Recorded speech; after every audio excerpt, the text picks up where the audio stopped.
Comment mettre un nombre complexe sous sa forme exponentielle?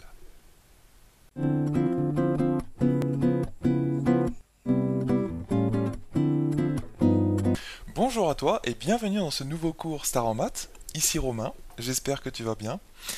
Alors, dans cette question, il va falloir donner la forme exponentielle de ce nombre ici en mauve, z plus 1 sur z, où on sait que le petit z, que j'ai noté en bleu clair, ça vaut e i pi sur 3.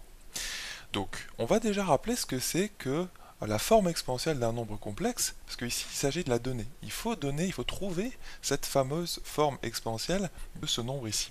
Donc la forme exponentielle d'un nombre complexe, c'est vraiment ça, c'est r, e, i, θ.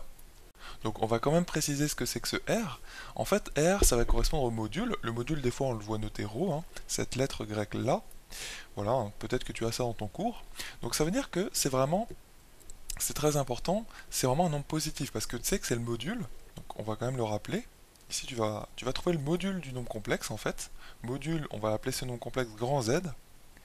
Donc ça, c'est module de grand Z. Hop, donc ce que tu as comme nombre juste devant le EIθ. Et donc c'est un nombre positif, tu vois. Donc ça c'est important à dire parce que si tu vois un nombre complexe qui s'écrit sous cette forme, c'est-à-dire moins 2 par exemple, EI pi sur 5, eh bien là tu es sûr que ce nombre complexe n'est pas mis sous sa forme exponentielle parce que là, tu as un nombre qui est devant qui est négatif. Donc de toute façon, un nombre négatif, ça peut pas être le module. Tu vois, donc là, ça correspond pas à la forme exponentielle, même si ça ressemble. Donc, dès que tu vois un nombre devant qui est négatif, eh bien tu te dis tout de suite, ok, bah ça c'est pas la forme exponentielle de mon nombre complexe, donc pour la trouver, eh bien on va en parler juste dans un instant, pour la trouver, en fait, en résumé, il faut que tu trouves le module et l'argument. C'est ça qu'il faut faire. Donc là, donc, il faut d'abord calculer le module, et ensuite, là, bah justement, le θ, ce que je disais à l'instant, c'est que c'est l'argument de ton nombre complexe. C'est même un argument, parce que en fait l'argument est toujours défini à 2 pi près pour un nombre complexe, donc ça c'est l'argument de z. Donc ça veut dire qu'en fait, la forme exponentielle d'un nombre complexe, il n'y en a pas qu'une seule.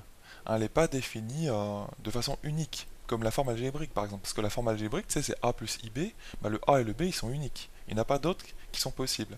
Par contre, pour la forme exponentielle, le r qui est devant, il est unique, mais le θ, eh bien, ça peut très bien être θ plus 2pi. Ça ne changera pas grand chose en fait. Donc ça, c'est argument de z, et bah, en fait, c'est pour ça que, vu que tu peux choisir un θ qui est à 2 pi près, tu peux choisir la mesure principale, tu peux choisir la mesure principale plus 2 pi, etc. Et bien, ce sera toujours le résultat obtenu, une forme exponentielle de ton nombre complexe. Donc voilà pour les rappels sur la forme exponentielle d'un nombre complexe. Donc ça veut dire quoi finalement? Ça veut dire qu'il faut trouver le module de ton nombre et l'argument de ton nombre complexe, ou un argument, parce qu'on parle plutôt d'un argument d'un nombre complexe, parce qu'ils sont tous définis à 2 pi près. Et une fois que tu as le r et un θ, ça y est, tu peux écrire la forme exponentielle de ton nombre complexe. C'est ça qu'il s'agit de faire quand tu cherches la forme exponentielle d'un nombre complexe. Donc là, quand on te parle de z plus 1 sur z, ok, donc on va essayer déjà d'écrire un petit peu ce que c'est, parce qu'on sait que ce que c'est que le petit z. Donc on va déjà exprimer ce que c'est, donc z plus 1 sur z, et après à la fin, on va vraiment essayer de le transformer pour avoir quelque chose, r fois uiθ, et peut-être qu'on va passer par son module, et le calcul de son argument. Donc là, on va voir un petit peu ce que ça va donner déjà dans un premier temps. Donc ça va donner e i pi sur 3 plus 1 sur e i pi sur 3. Bon, alors, il y a quelque chose d'important, c'est que d'une part, dès que tu vois ei quelque chose, c'est ce qu'on appelle l'exponentielle complexe, ei x par exemple, ou eiθ, ça vaut vraiment, je vais le mettre par exemple ici, eiθ, c'est égal à cos θ plus i sinus θ, par définition, si tu veux. Et en fait, le eiθ, ce qu'on appelle l'exponentielle complexe, eh bien ça se comporte exactement de la même façon que une exponentielle, si tu veux, avec des x, ou même qu'un nombre à la puissance iθ.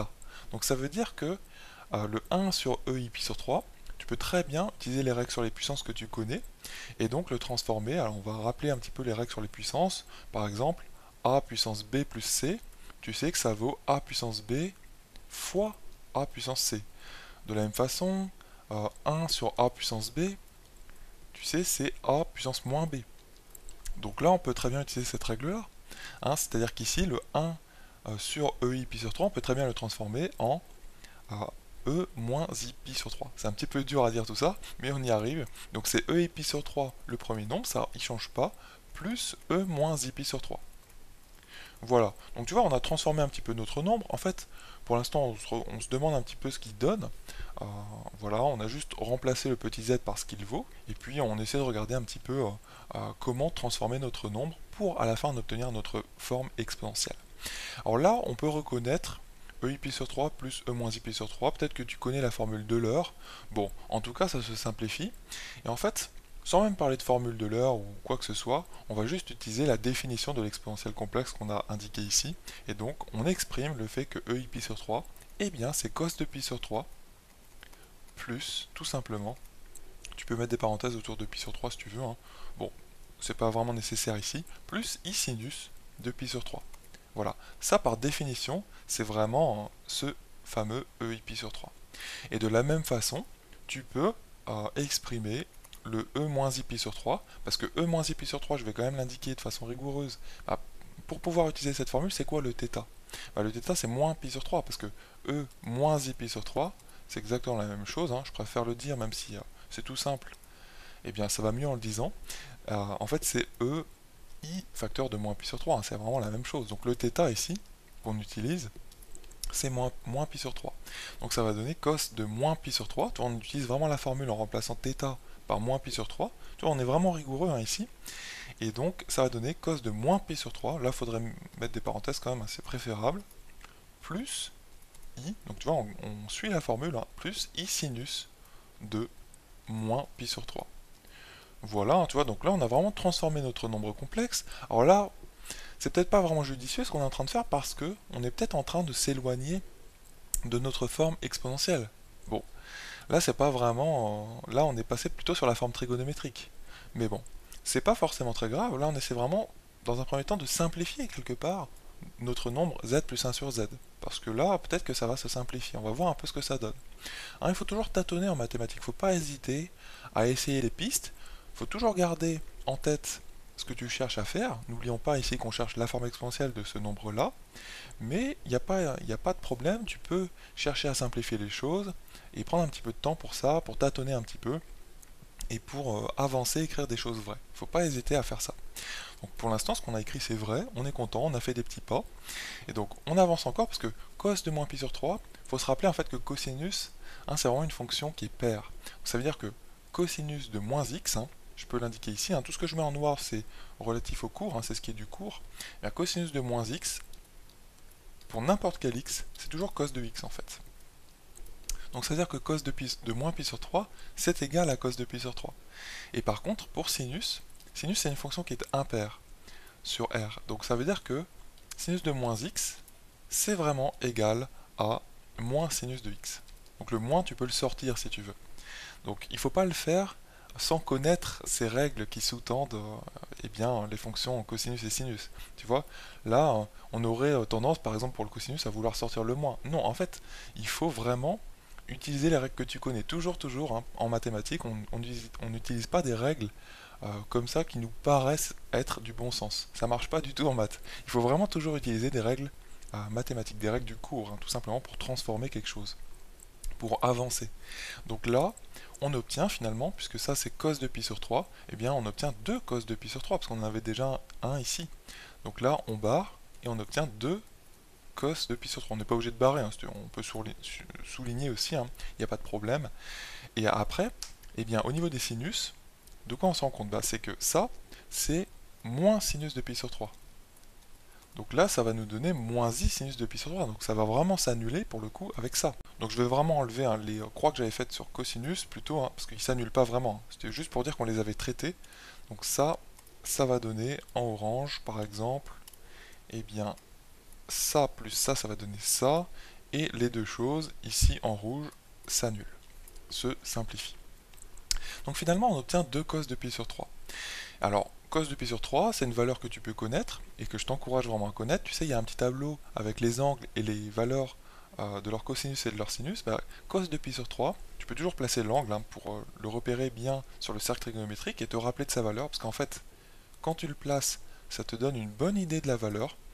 Tu vois, pi sur 3, tu pars de cette barre-là, hop, pi sur 3, tu arrives là en fait.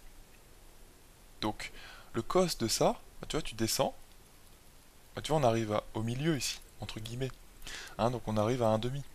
Donc voilà, donc tu obtiens 2 fois 1 demi. Parce que cos de pi sur 3, c'est 1 demi. Donc tu obtiens 1. Voilà donc finalement la forme exponentielle. Parce que on n'a pas vraiment besoin d'avoir un EI quelque chose.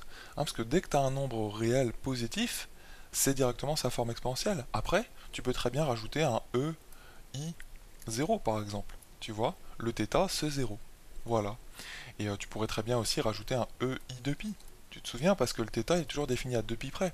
Hein, parce que EI de pi, si on utilise l'exponentielle complexe, tu vois, ça nous fait voir plein de choses, hein, ce petit calcul. Hein. Il est tout simple, hein, cet exercice, mais il te fait voir plein de formules de cours, donc il est plutôt intéressant.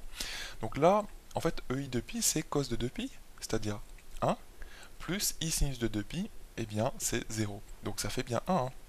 Si tu veux, EI 0 ou EI de pi, c'est 1. Donc voilà finalement la forme exponentielle de ton nombre complexe. Mais tu peux garder le 1, ça marche aussi. Voilà. Donc voilà comment on a obtenu notre forme exponentielle. On n'est pas vraiment passé par la méthode classique si tu veux. Hop, on peut surligner même jusque là.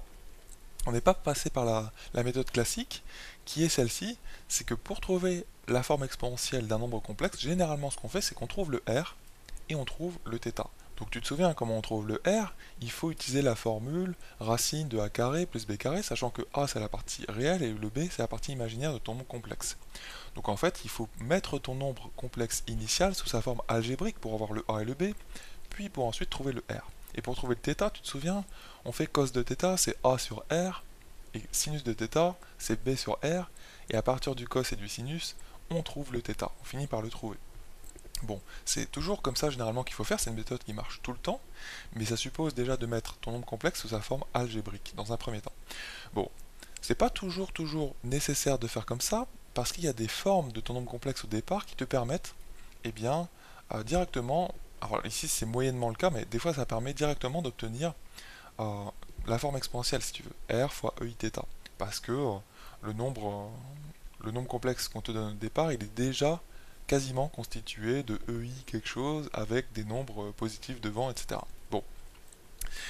Là, ce qu'on a vraiment utilisé, c'est juste une transformation de notre nombre. On a essayé de voir ce qu'il donnait. Et en fait, il se trouve que, même sans vraiment penser à la forme exponentielle, il se trouve que ce nombre complexe se simplifie vraiment beaucoup, puisqu'il donne 1. Et que 1, bah, la forme exponentielle de 1, c'est 1 en fait. Hein. Tu peux rajouter, si tu veux, artificiellement le EI0 ou EI de pi, mais ça change pas grand-chose. Voilà. Bon, j'espère que je t'ai pas trop embrouillé. Je voulais juste te dire, en tout cas, te rappeler que pour trouver la forme exponentielle d'un nombre complexe, il faut trouver le R, il faut trouver le θ. Tu sais comment faire pour trouver le R et pour trouver le θ, il faut d'abord passer par la forme algébrique, puis après utiliser les formules pour calculer R et θ. D'accord? Et rarement, dans certains cas, le nombre se simplifie de telle façon à directement te donner sa forme exponentielle. Il est généreux si tu veux le nombre. Et ici c'était un petit peu le cas de notre nombre z plus 1 sur z. Voilà. Et n'oublie pas aussi la formule de l'exponentielle complexe, c'est-à-dire que EIθ par définition, c'est une définition, c'est vraiment cos θ plus I sinus θ. Et n'oublie pas les règles sur les puissances parce que une exponentielle complexe, ça obéit aux mêmes règles que les règles sur les puissances que tu connais déjà et que tu peux appliquer pour l'exponentielle, la fonction exponentielle ou un nombre, par exemple 2 puissance 5, plus 2, etc. etc. Dès que tu as une des puissances, il faut connaître les règles sur les puissances. Voilà, et bien je te dis à la prochaine dans une autre vidéo.